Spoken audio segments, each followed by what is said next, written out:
Bienvenidos al MUMA, Museo Militar de Aviación, Teniente Piloto Aviador José Luis Espinosa Fuentes.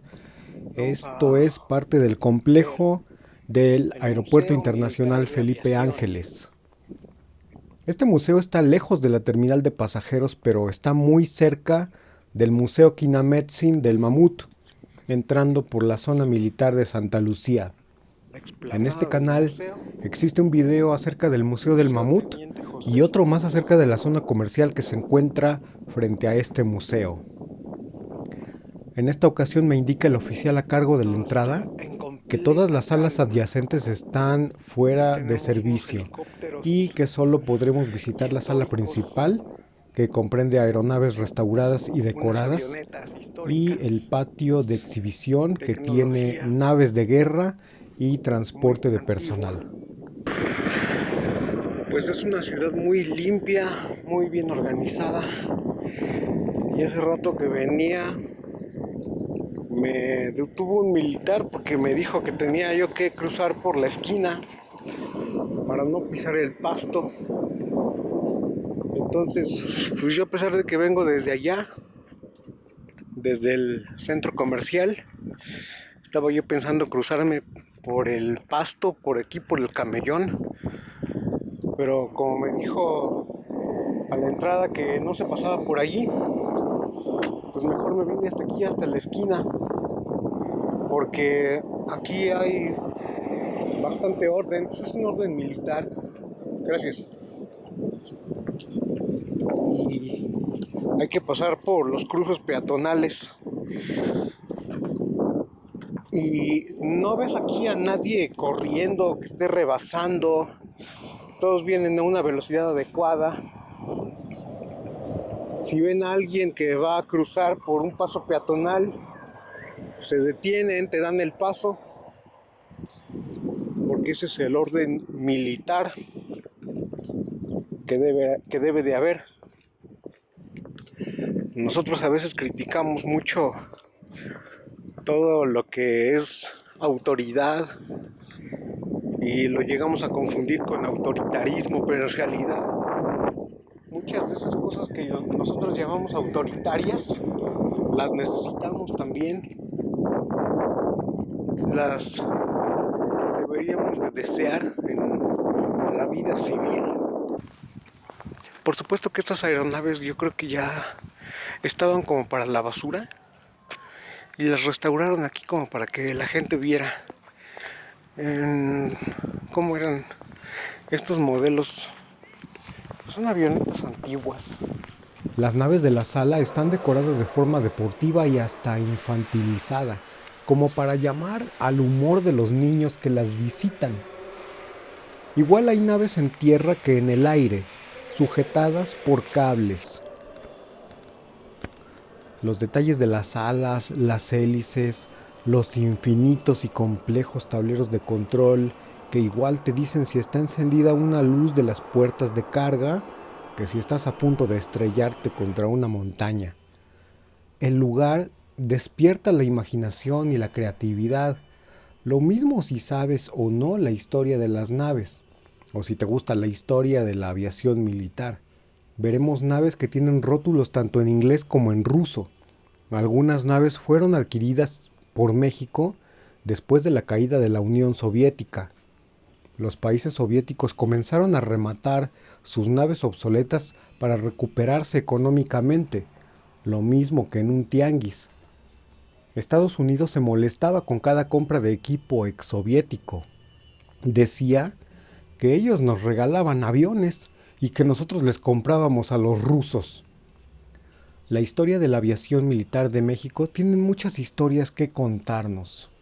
Tantas que no podríamos abarcarlas todas en una temporada completa. Comencemos por saber quién es José Luis Espinosa Fuentes, el teniente que da nombre a este museo. Él fue un piloto aviador militar que murió al estrellar su avión en Filipinas. ¿Y qué diablos hacía un militar mexicano en Filipinas?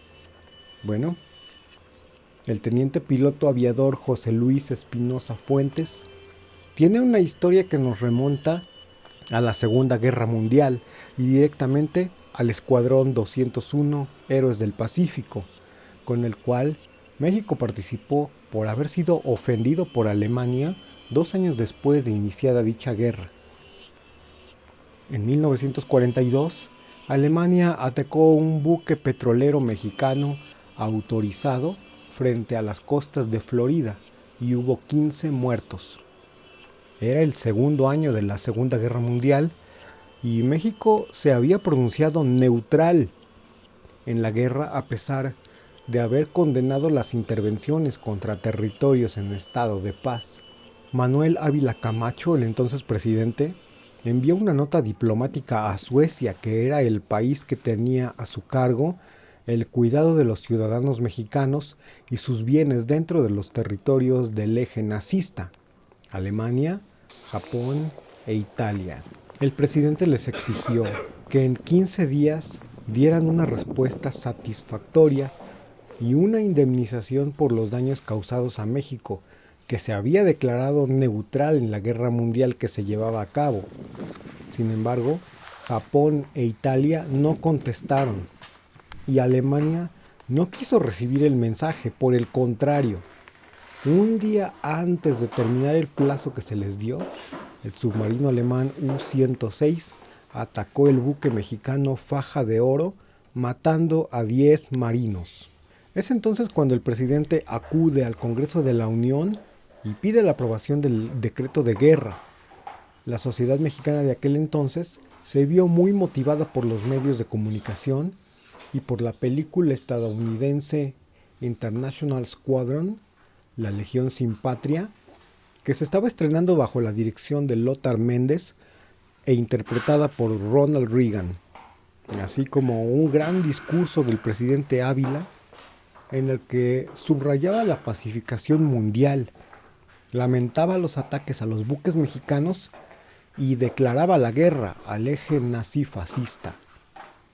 Así, los sectores populares obreros de México aceptaban y apoyaban la participación de México en la Segunda Guerra Mundial. Las consecuencias inmediatas de la incursión mexicana en la guerra no solo fueron sociales. Estados Unidos aprovechó su papel de liderazgo para vendernos productos que promovían el ideario de la lucha y de la victoria sobre el eje nazi-fascista. Se eliminaron garantías individuales constitucionales, con lo cual los ciudadanos perderían sus libertades. Pero el ánimo de la guerra se extendió vertiginosamente cuando fueron atacadas otras 3 naves mexicanas: el Tuxpan en Tecolutla, el Oaxaca en Isla Matagorda el 26 y 27 de septiembre y el Amatlán el 4 de septiembre de 1942. Estados Unidos comenzó a enlistar mexicanos en su ejército, aprovechándose, como siempre, de su expansionismo y de su injerencismo. Y así, las críticas al gobierno mexicano comenzaron a tomar fuerza considerable, generando polémica ríspida. Pero otras cosas en los tableros vienen en ruso. Creo que la mayoría de los instrumentos vienen en ruso. El gobierno puso en marcha una campaña de ahorro energético y la CTM garantizó que no habría ninguna huelga para no entorpecer la producción de artículos que aportaran apoyo al personal de guerra y sus aliados. Los cables bien ordenaditos, no como los de mi bocho. La economía mexicana entonces entró en una fuerte crisis porque el gran aprovechado de las guerras, Estados Unidos, era buenazo para reclutar soldados mexicanos y enviarlos a combate, pero dejó de apoyar económicamente a México y a la industria nacional. La inflación se disparó y el presidente Ávila, bien ingenioso y bien listín, declaró salarios de emergencia, una política de precios congelados, una reforma monetaria y bancaria y una nueva ley orgánica para el Banco de México. A partir de aquí, el gobierno de México se da cuenta de lo mal que anda el país en cuestiones militares y es instaurado el Servicio Militar Nacional que hasta hoy tenemos que realizar obligatoriamente los hombres a partir de los 18 años de edad. Empieza también la compra de aeronaves a Estados Unidos. Se creó el llamado Escuadrón 201, que viajaría a Estados Unidos el 27 de julio de 1944 para tomar cursos de perfeccionamiento militar aéreo. Partieron tras una emotiva despedida de familiares, amigos y representantes del Congreso de la Unión. Si el del carro no lo entendemos. La población cree desde entonces que el Escuadrón 201 solo se embarcó a la Segunda Guerra Mundial y que se regresaron sin hacer nada, porque en el transcurso de su preparación el conflicto se había terminado, pero la historia cuenta lo contrario. Una serie de desventuras que pasaría el ejército mexicano, la aviación y especialmente el Escuadrón 201. El viaje a Randolph Field duró 36 horas en tren y el curso que tomaron duró apenas 8 días. La mayoría del personal fue concentrado en la base aérea de Pocatello, Idaho. El resto fue trasladado a Myers Field en Greenville, Texas, 3 meses después, en noviembre de 1944. Para el 27 de diciembre de ese mismo año, Ávila consideró que México debía enviar tropas a combatir al eje nazi-fascista, aun cuando su participación no había sido requerida oficialmente por los aliados. 2 días después, el Senado anunció su firme decisión de enviar tropas a colaborar en la liberación de Filipinas, argumentando los lazos históricos y culturales entre las dos naciones. Mientras tanto, el remanente del Escuadrón 201 en Texas seguía su entrenamiento probando aviones gringos en mal estado. Ahí mueren 2 oficiales, el subteniente piloto aviador Crisóforo Salido Grijalva y el teniente piloto aviador Javier Martínez Valle, cuya aeronave perdió el control al enredarse con un cable que movía el blanco durante las prácticas de tiro. El 27 de mayo de 1945, el contingente partió a Manila a bordo del buque Fair Isle, desde San Francisco, California. 36 pilotos mexicanos entraron en operaciones militares con una destreza comprobada. El Escuadrón 201 utilizó el avión caza bombardero P-47 Republic, un monoplaza resistente a los ataques, que podía llevar 2 bombas de 230 kilos cada una y 8 ametralladoras frontales de ala calibre 0.50, con una cadencia de tiro de 575 disparos por minuto a 30 metros de concentración de fuego. Fundamentalmente, las misiones del Escuadrón 201 se llevaron a cabo en junio de 1945 y consistieron en aislamiento del campo de batalla, ametrallamiento y bombardeo de blancos señalados por vectoreo. No hubo enfrentamientos en el aire, pero sí apoyaron a las tropas de tierra sobre la cuenca del Cayagán y en el norte de Luzon. Fueron 95 misiones, 53 de apoyo directo a tierra y cobertura de tropas estadounidenses en Luzon, cerca del 4 de junio al 4 de julio de 1945. 37 misiones de entrenamiento que incluyeron el traslado de aviones nuevos desde la isla de Biak, Nueva Guinea, 4 misiones de barrido de caza y patrullaje aéreo sobre la isla de Formosa, hoy Taiwán, una misión de bombardeo puntual sobre el puerto de Carenco, una misión de escolta de convoy naval del 26 de agosto de 1945 al norte de Filipinas, 785 salidas ofensivas, 6 salidas defensivas, 2.842 horas de vuelo, 1.966 horas con 15 minutos de combate, 591 horas de vuelo en la zona de combate, 281 horas de despliegue y precombate y un promedio de 87 horas de vuelo por piloto.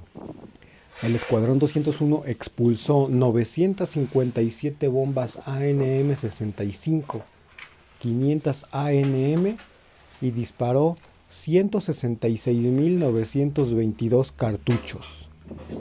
La Fuerza Aérea no solo combatió en aire, también en tierra. Los bombardeos atómicos sobre Hiroshima y Nagasaki el 6 y 9 de agosto de 1945 obligaron a Japón a rendirse sin condiciones, dando fin a la interminable y estúpida Segunda Guerra Mundial, y aquí terminan las operaciones del Escuadrón 201. El teniente José Luis Espinosa Fuentes, mismo que da nombre a este museo, murió al desplomarse su avión en los campos de la refinería de azúcar en Florida Blanca, Luzon, el 5 de julio de 1945. Otros pilotos aviadores también murieron o desaparecieron en las misiones. El subteniente Frausto Vega Santander murió en una misión de bombardeo. El subteniente Mario Fernando López Portillo se perdió en la zona de desastre. El capitán segundo Pablo Rivas Martínez se perdió en un vuelo entre Porac y Biak. Y después de finalizada la guerra, el teniente Roberto Gómez Moreno murió en una práctica aérea en Estados Unidos. En la sala de exhibición del museo hay una torre de control de simulación que tiene unas pantallas donde se puede observar el tráfico aéreo internacional a través del programa Flight Radar. ¿Pero apenas lo están investigando ahorita?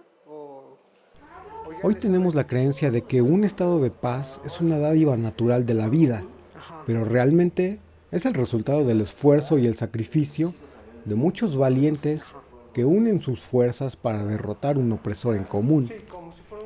México se volvió el cliente de la opresión y la guerra, y no solo ante sus enemigos, sino también ante sus pseudoaliados que igual se aprovecharon de la poca experiencia y los mínimos recursos del país. La guerra la pagó el pueblo de México, como siempre, al cual si no le quitan dinero, le quitan derechos para dárselos a los más poderosos. A lo mejor es una aplicación por internet. Al inicio de la historia de la aviación militar en México, por ahí del año 1909, el presidente Porfirio Díaz le pide al gobierno de Francia que le den estudios de aerostación al teniente de ingenieros constructores Federico Cervantes Muñoz Cano. Francia respondió con una negativa. Nuestras técnicas son de carácter secreto, pero para que veas que soy tu cuate, te acepto al teniente como alumno del regimiento de ingenieros para que se especialice. Mira, mi cuate muy injerencista. Se mete a mi casa a ver qué saca de provecho para su gente, nos arma guerras y luego en tiempos de paz dice que tiene secretos incontables que no me los puede compartir. El teniente Cervantes buscó oportunidades en otros países, pero igual nunca las encontró, así que aceptó ingresar al regimiento de ingenieros en Francia y poco a poco fue ganándose la confianza de los superiores hasta que le permitieron integrarse en una compañía de aerostación y así ir aprendiendo muchas cosas acerca de la disciplina aerostática. ¿Conoces una calle llamada Cydar y Rovirosa en la Ciudad de México? Bueno, pues también tiene sus referentes en la historia de la aviación militar. El teniente coronel Pablo Cydar era un loco. Sí, literalmente porque hacía acrobacias para exhibirlas frente a las tropas. A él le apodaron precisamente el loco y él mismo firmaba Pablo L. Cydar con todo y su L de loco. En mayo de 1930, él, junto con el teniente Carlos Rovirosa Pérez como su copiloto, se embarcaron en lo que sería su último vuelo. Se trataba de un recorrido aéreo sin escalas desde la Ciudad de México hasta Buenos Aires, Argentina. Era una alta aspiración para la época, a bordo de una pequeña avioneta llamada Morelos. La aeronave cayó en La Cieneguita, una playa de Puerto Limón, Costa Rica. La hazaña no era parte de ninguna misión militar, pero el Homero que hicieron los convirtió en héroes de la historia de México.